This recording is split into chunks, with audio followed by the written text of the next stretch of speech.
guy must have bought it, because when we got to the nearest station, he blew right past it. I started to panic a bit. I thought about confronting him, but I knew he was too big to fight. Luckily, we were coming up on a rest stop about a half a mile away. I opened my eyes and told him I had to pee. He said that he'd stop at the next place, so I crossed my legs, winced, and told him it was too late. He'd have to pull over or I'd make a mess of his car. The man frowned and sighed, but he gave in and pulled over. The second we came to a stop, I sprinted out of the car and into the woods off the side of the road. He shouted after me, but I couldn't hear him.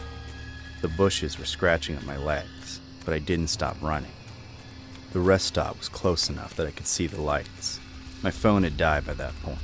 I wiped away the tears and gasped for breath as I made it to the rest stop parking lot. The lot was completely empty, other than one nice sedan. There was light coming from inside the sedan.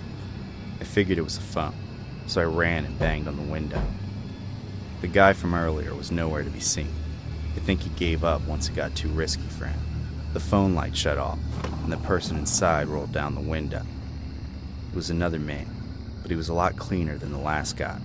When he saw the state I was in, he got out of the car and asked what was wrong. I stumbled over my words, trying to tell him about what happened, and asked him if I could use his phone to call for help. He told me I could, and that he'd get some water and a blanket from the back of the car so I could calm down. While I stood against the door and shivered, he stepped out of sight and opened the trunk.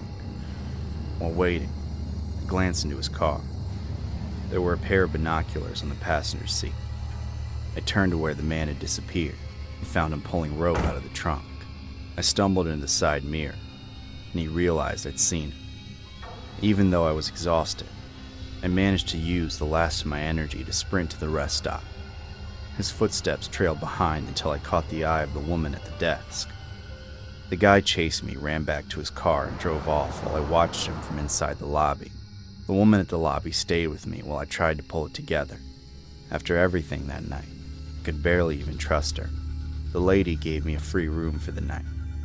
I managed to get in touch with my friend, and she came to pick me up the next day.